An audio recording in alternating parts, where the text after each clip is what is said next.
తర్వాత చాలా రోజులు స్పేస్ రీసెర్చ్ సెంటర్లో ఏ విధమైన కలకలం లేదు. ఎవరి మానాన వాళ్ళు తమ తమ పనులు రొటీన్గా చేసుకుని పోతున్నారు. మనో మాత్రం ఉత్కంఠతో ఉక్కిరిబిక్కిరైపోతుంది. ఏమైంది బృహస్పతి చెప్పిన ప్రాజెక్టు అని. మిగతా సహోద్యోగులు అందరూ సీనియర్లు అవడం వలన ఎవరూ తమ ఆతృత బయట పెట్టట్లేదు కాబోలు అనుకుంది. వాళ్ళకి తనలాగే ఆతృత ఉందనుకుంటే మనోకి మనసు శాంతంగా ఉంది. ఒకరోజు మనోకి నాస్క్ డైరెక్టర్ బృహస్పతి నుంచి పిలుపొచ్చింది. అసలు అంతగా టెక్నాలజీ అభివృద్ధి చెందిన ఆ యుగంలో ఎవరో ముఖాముఖి కలుసుకుని మాట్లాడుకోవాల్సిన అవసరం లేదు. కానీ మరీ రహస్యమైన విషయాలు మాట్లాడుకోవాలంటే ముఖాముఖి సంభాషణ విధానం తప్పదు. ఆయన సైంటిస్టులందరికీ కలిపి మీటింగ్ పెట్టకుండా తననొకదాన్ని పిలవడం మనోకి చాలా థ్రిల్ కలిగించింది. ఉత్సాహంగా ఆయన ఛాంబర్లోకి వెళ్ళింది. మామూలుగా ఆయన గదిలోంచి కదలకుండా ల్యాబులో ఏ మూలనున్న వాళ్ళనైనా తనని చూస్తూ తనతో సంభాషించేందుకు పనికొచ్చే పరికరాలన్నీ ఆఫ్ చేసి పెట్టాడు. ఇప్పుడు ఆ గదిలోని మాటలు ఎవరూ వినలేరు. కానీ ఏ మూల ఎవరేం చేస్తున్నారో తను కనిపెట్టగలిగే పరికరాల్ని ఆన్లోనే ఉంచాడు. ఒక చిన్న మానిటర్లో అధర్వ కనిపిస్తున్నాడు. చిన్న చిన్న యంత్రాల మధ్య కూర్చుని తీవ్రంగా ఆలోచిస్తున్నాడు. అతని వైపు చూస్తుంటే మనో మనసులో ఏవో మృదువైన భావాలు కలిగి మనసు ప్రసన్నంగా అయింది. మనోహరమైన చిరునవ్వుతో బృహస్పతి వైపు చూపు తిప్పిందామె. ఆయన ఆ అమ్మాయి ముఖంలో భావాలు చదువుతున్నవాడిలా తదేకంగా చూస్తున్నాడు. కళ్ళు దించుకుంది మనో. మిస్ మనో, నువ్వు వయసులో చిన్నదనమైనా నీకు అంతరిక్ష రంగంలో ఏమాత్రం అనుభవం లేకపోయినా నువ్వు అప్లై చేసిన వెంటనే నీకు ఇక్కడ ఉద్యోగం ఎందుకొచ్చిందో ఊహించగలవా అని అడిగాడు. ఆయన ఈ ప్రశ్నను అలా సూటిగా మాటలు నాచకుండా అడగడానికి కారణం ఆ ప్రశ్నని తన చేతిలోని చిన్న కంప్యూటర్ మీద 10 సార్లు రాసుకుని మనో వచ్చేలోగా బాగా ప్రాక్టీస్ చేయడమే. నాకు తెలీదు, ఆశ్చర్యపోయింది మనో. ఆయన ఎందుకిలా అడుగుతున్నాడో ఊహించలేకపోయింది. నీకు అహంకారం లేదు కాబట్టి నువ్వు ఊహించలేవు, నవ్వాడాయన. అది కాంప్లిమెంటో ఏంటో తెలియక తికమక పడింది మనో. నువ్వు చాలా చిన్న వయసు నుంచే మనో విశ్లేషణల పట్ల అంతులేని ఆసక్తి చూపించి నీ టాలెంట్ నిరూపించుకున్నావు. అకాడమిక్ కెరీర్ అంతా టాప్ ర్యాంకులోనే నడిచింది. అంతేకాక ఇంటర్వ్యూ కమిటీ వాళ్ళు నువ్వు సమర్పించిన పరిశోధనా వ్యాసాన్ని క్షుణ్ణంగా పరిశీలించి బాగా ఇంప్రెస్ అయ్యారు. నీలో అసాధారణమైన ప్రజ్ఞ పాటవాలున్నాయని, ఈ ల్యాబ్కి నీలాంటి మేధావులు చాలా అవసరమని గ్రహించి నీకే అపాయింట్మెంట్ ఇచ్చారు. మనో మనసు ఆనందంతో గంతులు వేస్తున్నా అసలు ఈయన ఇదంతా ఎందుకు చెప్తున్నాడా అన్న సందేహం ఆ గంతుల్ని నియంత్రించింది. నేను ఈ మధ్యనే నీ థీసిస్ని చదివాను. ఎన్నాళ్ళు మానసిక శాస్త్రం నాకు సంబంధించింది కాదు అన్న ఉద్దేశంతో నీ సెలక్షన్ అప్పట్లో ఈ రంగంలోని ఎక్స్పర్ట్స్కే వదిలేశాను. నీ థీసిస్లో పెద్ద పెద్ద యంత్రాలను ఉపయోగించి భవన నిర్మాణం లాంటి శారీరక శ్రమతో కూడుకున్న పనులు చేసేవారి గురించి రాసావు. అయితే అందులో ఒక చిన్న చాప్టర్లో విపరీత పరిస్థితుల్లో మనిషి ప్రవర్తన అనే విషయం వివరించావు. ఆ భాగం నన్నెంతో ఆకర్షించింది. నీ విశ్లేషణ చాలా నిర్దుష్టంగా ఉంది. ముందు ముందు మనం చేపట్టబోయే ప్రయోగానికి ఈ రకమైన పరిశీలన అవసరం. అందుకు నువ్వే తగిందానివి. మనో ఏమీ మాట్లాడలేదు. ఇంకా ఏం చెప్తాడా కుతూహలంగా అని ఎదురు చూస్తోంది. ఆ రోజు అందరూ సీనియర్స్, స్పేస్ సైంటిస్టులతో పాటు మీటింగ్కి నిన్నందుకే పిలిచాను. ప్రస్తుతం నీకు అలాట్ అయిన ప్రాజెక్ట్ నీ కొలీగ్ రోరిచ్ కంటిన్యూ చేస్తాడు. నేను రేపటి నుంచి స్పేస్ ట్రావెల్లో ట్రైనింగ్కి పంపుతున్నాం అన్నాడాయన. ఒక్కసారి ఆనందంతో నిశ్చేష్టురాలైపోయింది మనం. ఈ ప్రపోజల్ పట్ల నీకేమైనా అభ్యంతరం ఉంటే చెప్పు, ఆమె వైపు దీక్షగా చూస్తూ అడిగాడు. అభ్యంతరమా అనుకొని అదృష్టం వెతుక్కుంటూ వస్తే అభ్యంతరం చెప్పడానికి తనని వెర్రిదాని కింద జమ కడుతున్నాడా ఈయన అనుకుంటుందే తప్ప మనో నోటి నుంచి ఒక్క మాట కూడా రావట్లేదు. బృహస్పతి ఇప్పుడు మనో కేసి వింతగా చూస్తున్నాడు. బాగా ఆలోచించుకుని చెప్పు, తొందర లేదు అన్నాడు. నో సార్, ఆలోచించేందుకేమీ లేదు, నాకేం అభ్యంతరం లేదు తడబడుతున్న మాటలతో చెప్పింది. ఆయన నవ్వి, ఓకే, ప్రిపేర్డ్గా ఉండు. నీ ట్రైనింగ్ త్వరలోనే మొదలు పెట్టమని చెబుతాను. అయితే నువ్వు ఈ విషయం ఎవరికి అప్పుడే చెప్పొద్దు. స్పేస్లోకి వెళ్ళాక కూడా నీకు ఇచ్చిన టాస్క్ ఏంటో నీతో అంతరిక్షంలో ప్రయాణించే వారికి కూడా తెలియకూడదు. రహస్యంగా ఉంచగలవా? షూర్ సార్, ఎవరికీ తెలియనివ్వను. నాకు ఏం టాస్క్ ఇవ్వబోతున్నారు సార్? కుతూహలం పట్లేనట్టు అడిగేసింది మనో. ఆయన నవ్వి, అది ఇప్పుడే నీకు చెప్పను. ఎందుకంటే నువ్వు అంతరిక్షంలో నిర్వర్తించాల్సిన విధుల గురించి నిపుణుల సమగ్రమైన ప్రణాళిక తయారు చేయడం ఇంకా పూర్తవలేదు. అది పూర్తయ్యాక సరిగ్గా నీ ప్రయాణం రేపనగా నీకు చెప్పబడుతుంది అన్నాడాయన. మనోలో ఎగ్జైట్మెంట్ రెట్టింపైంది. సస్పెన్స్ ఎన్ని రోజులు భరించాలో అని ఆనందంగా అనుకుంటూ ఆయనకి థ్యాంక్స్ చెప్పి బయటపడింది మనో. ఆ రోజంతా తన ల్యాబ్లో మేఘాల మీద తేలిపోతున్న దానిలా గడిపింది. అంతరిక్షంలో చేసే వినోద యాత్రలకి, పరిశోధకులు చేసే అంతరిక్ష యాత్రలకి చాలా తేడా ఉంది. వినోదం కోసం తీసుకెళ్లే అంతరిక్ష యాత్ర కేవలం అంతరిక్షంలోకి మాత్రమే వెళుతుంది. కానీ పరిశోధకులు వెళ్ళినప్పుడు సాధారణంగా వేరే గ్రహం మీదకో లేక ఒక్కోసారి పూర్తిగా వేరే గ్యాలక్సీలోకో వెళతారు. వెళ్ళిన వారు పరిశోధన ఫలితాలు సాధించే వరకు తిరిగి రారు. ఎన్నో అద్భుతాలు చూస్తారు, చేస్తారు, అనుభవిస్తారు. మరో గ్యాలక్సీ అంటే సూర్యచంద్రాదులతో కూడిన మన ప్రపంచం లాంటి ప్రపంచాలు విశ్వాంతరిక్షంలో చాలా ఉన్నాయన్న సంగతి మనిషి 20వ శతాబ్దంలోనే కనిపెట్టగలిగాడు.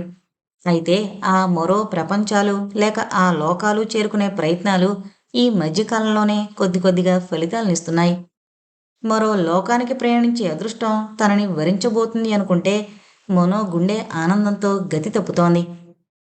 రోరిచ్చొచ్చి మనోను కలుసుకున్నాడు. అతను మనో తర్వాత ఈ ప్రయోగశాలలో జాయిన్ అయ్యాడు. మనో తన ఫీల్డ్లో చిన్న వయసులోనే ప్రఖ్యాతి గడించిందని అతనికి తెలుసు. ఆమంటే అతనికి కొద్దిపాటి అసూయతో కూడిన గౌరవం. ఇక నుంచి మీ ప్రాజెక్ట్ కూడా నేనే చెయ్యాలట అన్నాడు. అదే బాస్ ఇప్పుడు పిలిచి చెప్పారు అంది మనో. మీరు మొదలుపెట్టిన ప్రాజెక్ట్ మీ అంత నైపుణ్యంగా నేను సాధించగలుగుతానో లేదో. మీరు నాకన్నా సమర్థులనే మీకిది అప్పగించారు. కొద్దిగా ఉబ్బేస్తే అతను తనకి కొత్తగా వచ్చిన ప్రపోజల్ గురించి అడగకుండా ఉంటాడన్న ఉద్దేశంతో అంది. ఆమె అంతకన్నా ఎక్కువేం మాట్లాడదని అర్థం చేసుకుని పనిలో పడ్డాడు రోరిచ్. ఆ రోజు ఇంటికి వెళ్ళిన మనోలో దాచిన దాగని ఆనందోత్సాహాలు వేదకంట పన్నే పడ్డాయి. తను అడగకపోయినా మనో ఎలాగైనా చెప్తుందని తెలుసు ఆమెకి. అందుకే గమనించినట్టే ఉండిపోయి మనోలో అసహనాన్ని పెంచి కాస్త కొంటితనం చేసి ఆనందించింది. తనంత ఉత్సాహంగా గాల్లో తేలిపోతుంటే బామ్మ చిన్నపట్ల ఏంటి సంగతి అని అడగకపోతే మనో ఉక్రోషపడింది. ఈ బామ్మ అడిగినా ఏం చెప్పకూడదు అనుకుంది రోషంగా. కారణం లేకపోయినా ఏదో కల్పించుకుని తండ్రి ల్యాబొరేటరీలోకి 4 సార్లు వెళ్ళొచ్చింది. మనో అవస్థ చూసి వేద లోపలే నవ్వుకుని ఆనందించింది. ఐదోసారి ఏదో వంకతో ల్యాబ్లోకొచ్చిన మనోని చూసి చిన్నగా నవ్వాడు జ్ఞానేంద్ర. రేపట్నుంచి నీకు స్పేస్ ట్రావెల్లో ట్రైనింగ్ మొదలవుతుంది కదూ అని అడిగాడు. మనో ముఖం వెలిగిపోయింది. నీకు తెలుసా నాన్నా అంటూ అతని దగ్గర చేరింది. ఆయన మనో తల నిమురుతూ నాకు మటుకు చెప్తాడమ్మా బృహస్పతి. నేను అతని ల్యాబ్ రహస్యాలు ఎక్కడా లీక్ చేయనని నమ్మకం. నువ్వు ఎవరి దగ్గర అనకు. భారీ పరిశోధనలు జరిపేటప్పుడు సీక్రెసీ ఎంతైనా అవసరం అన్నాడు. నో, ఎవరికీ చెప్పను. బామ్మకు కూడా చెప్పవా? నువ్వు చెప్పమనేదాకా చెప్పను అంది మనో. ఆయన వాత్సల్యంగా నవ్వాడు. మనసు పట్టలేనంత ఆనందంతో ఉక్కిరిబిక్కిరవుతున్న మనో తండ్రితో తన ఫీలింగ్స్ కొంతైనా షేర్ చేసుకున్నాక కాస్త రిలీఫ్ ఫీల్ అయింది. ఆ రాత్రి పడుకున్నప్పుడు బామ్మ నువ్వెప్పుడైనా స్పేస్లోకి వెళ్ళావా అని అడిగింది. ఇంత ఆధునిక యుగంలో ఉన్న తనే ఇప్పటిదాకా వెళ్ళలేదు, ఇంకా బామ్మేం వెళుతుంది అనుకుంటూ. ఆమె ఎలాగో వెళ్ళలేదు అంటుంది. అప్పుడు తను తనకి రాబోయే అవకాశం గురించి జస్ట్ సూచనప్రాయంగా చెప్పాలనేది ఆమె అభిప్రాయం. వెళ్ళాను అంది వేద చాలా మామూలుగా. వాట్? దిగ్గున లేచి కూర్చుంది మనో. ఆమె ఉలికిపాటు ఆశ్చర్యం వేదకి నవ్వు తెప్పించాయి. కిలకిలా నవ్వేసింది. మనో అలిగినట్టు బొంగుమూతి పెట్టింది. నాకెప్పుడూ చెప్పలేదేం? నువ్వెప్పుడూ అడగలేదేం? ఓరగా చూసింది వేద వైపు. ఆవిడ మీద ఎక్కువసేపు అలగడం అసాధ్యం. ఏంటి బామ్మ అడగాలేంటి? అంత ఎగ్జైటింగ్ ఎక్స్పీరియన్స్ గురించి నాకు చెప్పాలని నీకెప్పుడు అనిపించలేదా? నాకది మరీ ఎగ్జైటింగ్గా అప్పట్లో అనిపించలేదు. ఫిజిక్స్ స్టూడెంట్స్ అందరికీ వాళ్ళ పాఠ్యాంశాల్లో భాగంగా యాస్ట్రోఫిజిక్స్ ఉంటుంది. స్పేస్ ట్రావెల్ అనుభవం కూడా కంపల్సరీ. ఆ సంగతి నీకు తెలుసు అనుకుంటున్నా. ఇప్పటికీ ఫిజిక్స్ స్టూడెంట్లను అంతరిక్షంలోకి తీసుకువెళతారని విన్నాను. నీకు తెలీదు అంది వేద. ఇప్పటి సంగతి తెలుసు. మీ కాలంలో కూడా అలాంటి ప్రయోగాలు స్టూడెంట్ల చేత చేయించేవారని తెలీదు. నన్ను మరీ అంత పాతకాలం దానిగా ఊహించుకోకమ్మా అల్లరిగా అంది వేద. అబ్బా కాదులే, నాకంటే నువ్వే మోడ్రన్. చెప్పు బామ్మ, ఎటువంటి స్పేస్ క్రాఫ్ట్లో వెళ్ళావు? ఎన్ని రోజులున్నావు? ఆత్రంగా అడిగింది మనో. ఎన్ని రోజులా అంటూ నవ్వింది బామ్మ. కొన్ని గంటల అనుభవం కోసం పంపించారు మమ్మల్ని. ఇప్పుడు అంతే. ఆ అనుభవం ఉండాలి అని పంపించడమే తప్ప మేమక్కడ ప్రయోగాలేం చేసేవాళ్ళం కాదు. అలా వెళ్ళినప్పుడు అంతరిక్షం గురించి, యాస్ట్రానమీ గురించి కొందరు విద్యార్థులకైనా ఆసక్తి ఏర్పడి ఆ రంగంలో ముందు ముందు పరిశోధనలు చేస్తారన్న ఉద్దేశంతో విశ్వవిద్యాలయాలు విద్యార్థుల్ని స్పేస్‌లోకి పంపించేవారు. ఆ రకంగా నాకు అంతరిక్ష అనుభవం వచ్చింది. ఓహో! మీరు వెళ్ళడానికి ముందు కొంత శిక్షణ పొందారా మీరు? అడిగింది మనో. కొంత. నెలల తరబడి ట్రైనింగ్ ఉండేది. ఇప్పుడు అదే పద్ధతనుకుంటా? నెలల తరబడి ట్రైనింగ్ తీసుకోవాలా? మనో ఆలోచనలో పడింది. మరేమనుకున్నావ్? మనని స్పేస్‌లోకి పంపడానికి ప్రభుత్వం మనపై చాలా ధనం వెచ్చిస్తుంది. ఏ శిక్షణ పొందకుండా మనం అక్కడికి వెడితే అక్కడ కండిషన్స్ తట్టుకోలేకపోవడమో, ఏదైనా ఎమర్జెన్సీ వచ్చి దానిని మనం సరిగ్గా ఎదుర్కోలేకపోవడమో జరిగి మనం స్పేస్‌లో మరణిస్తే ప్రభుత్వానికి నష్టం వస్తుంది. అలాంటి నష్టాన్ని నివారించడానికి మనకి ప్రభుత్వం ముందుగా ట్రైనింగ్ ఇస్తుంది. వేద చెప్తున్న విషయాలు నెమ్మదిగా బుర్రలోకెక్కుతున్నాయి. అయితే తను స్పేస్‌లోకి వెళ్ళడం అనేది ఏదో వారం 10 రోజుల్లో జరిగే వ్యవహారం కాదన్నమాట. కొంచెం నిరాశగా అనిపించింది. మనసు మళ్లించుకుంటూ, అయితే ఎలాంటి రాకెట్‌లో వెళ్ళావు బామా? రాకెట్ కాదు, స్పేస్ ఎలివేటర్‌లో వెళ్ళాను. ఓహ్! కానీ ఇప్పుడు వాటిని మనుషుల ప్రయాణాల కన్నా భారీ అంతరిక్ష ప్రయోగ యంత్రాల్ని పంపడానికి ఎక్కువ వాడుతున్నారు. కానీ ముందు ముందు వాటి వాడకం తగ్గించేస్తారట. వాటి వల్ల స్కైలైన్ అంతా గందరగోళంగా ఉందని రోదసిలో ప్రయాణించేవాళ్ళు గొడవ చేస్తున్నారట. రైట్. మా కాలం నాటికే వాటిపై ఆసక్తి చాలా మట్టుకు తగ్గింది. కానీ కాస్త చవకైన విధానం అదే. నీకు తెలుసా? అసలు ఈ స్పేస్ ఎలివేటర్ల గురించి 21వ శతాబ్దపు ప్రారంభంలోనే సిద్ధాంతాలు తయారు చేశారు సైంటిస్టులు. అప్పట్లో వాళ్ళు ఆ శతాబ్దపు అర్ధ భాగానికల్లా ఆ థియరీలు ఫలించి స్పేస్ ఎలివేటర్లు విరివిగా వాడకంలోకొస్తాయని ఊహించారు నాసా కేంద్రం వారు. కానీ అలా జరగలేదు. నాకు ముందు 2 తరాల కాలం నాటికి, అంటే నీలా నాకు తాతుండుంటే మా తాతగారి కాలం నాటికి స్పేస్ ఎలివేటర్లు కట్టగలిగేవారు. ఎందుకంత ఆలస్యమైంది? సిద్ధాంతపరంగా ఏమైనా పొరపాట్లు జరిగాయా? సిద్ధాంతపరమైన లోపాలేమీ లేవు. నాసా కేంద్రానికి ఇన్‌స్టిట్యూట్ ఆఫ్ అడ్వాన్స్ కాన్సెప్ట్ అనే విభాగం ఉండేది. దానికి చెందిన సైంటిస్టులు స్పేస్ ఎలివేటర్లు తయారు చేసే విధానానికి నిర్దిష్టమైన ప్లాన్లు తయారు చేశారు.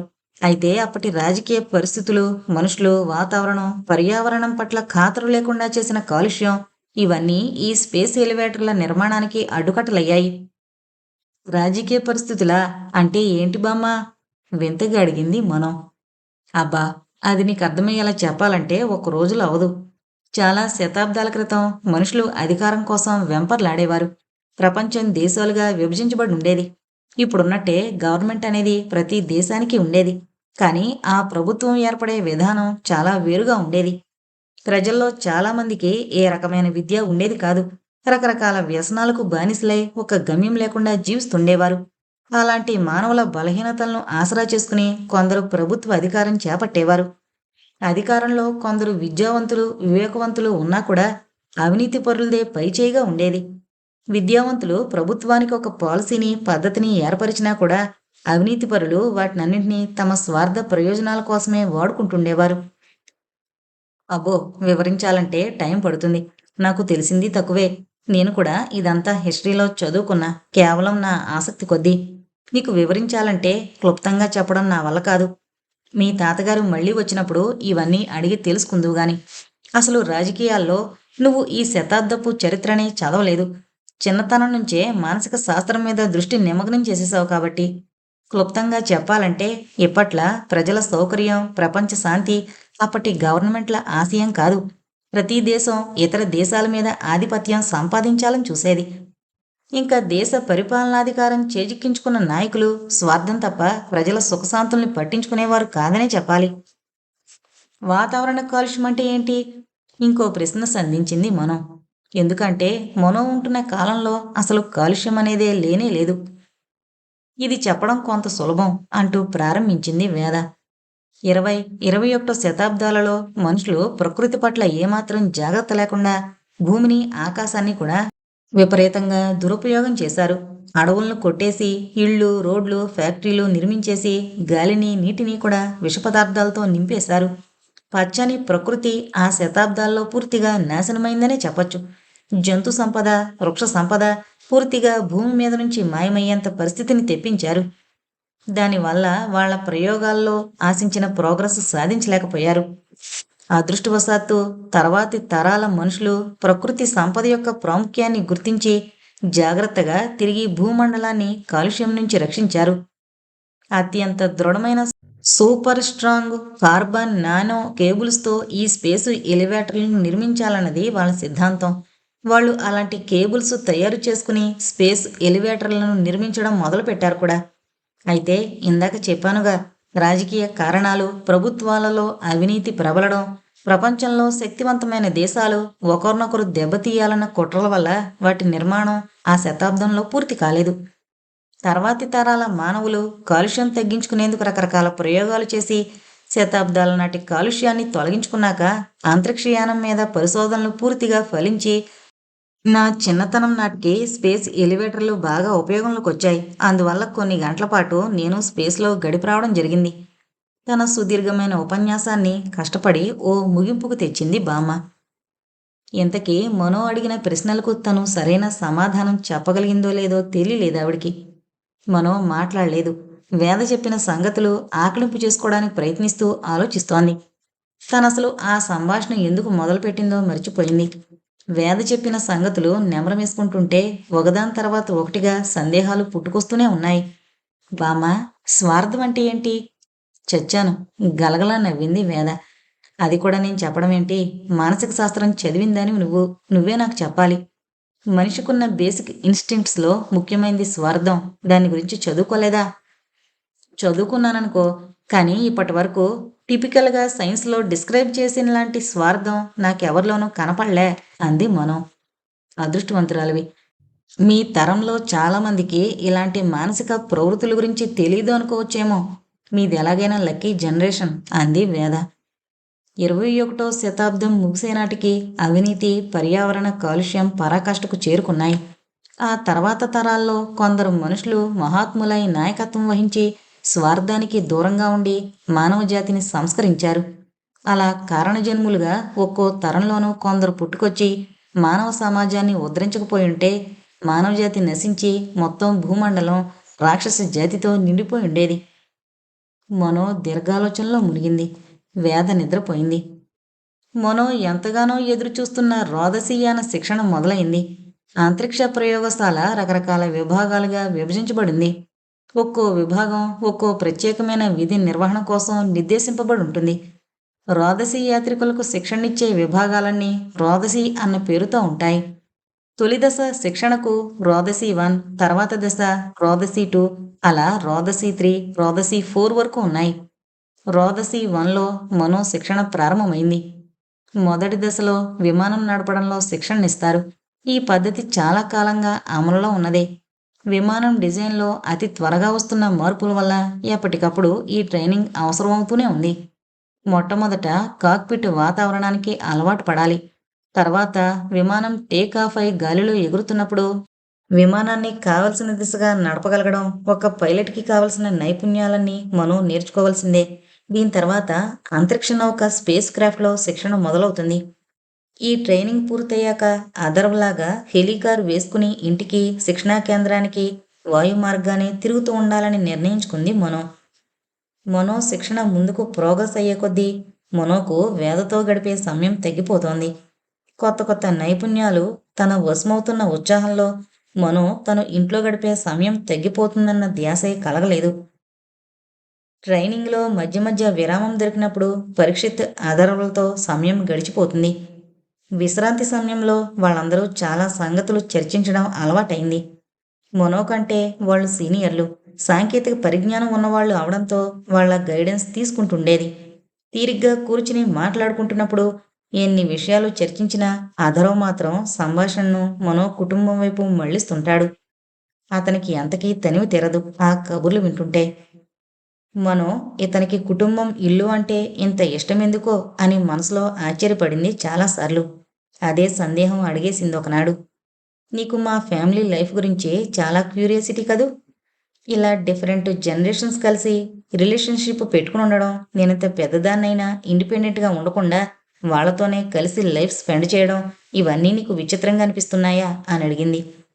ఆ రోజు పరీక్షిత్ లేడు, వేరే పని మీద వెళ్ళాడు. ఓ నోనో, విచిత్రం కాదు, పవిత్రంగా అనిపిస్తాయి అన్నాడు అథర్వ్.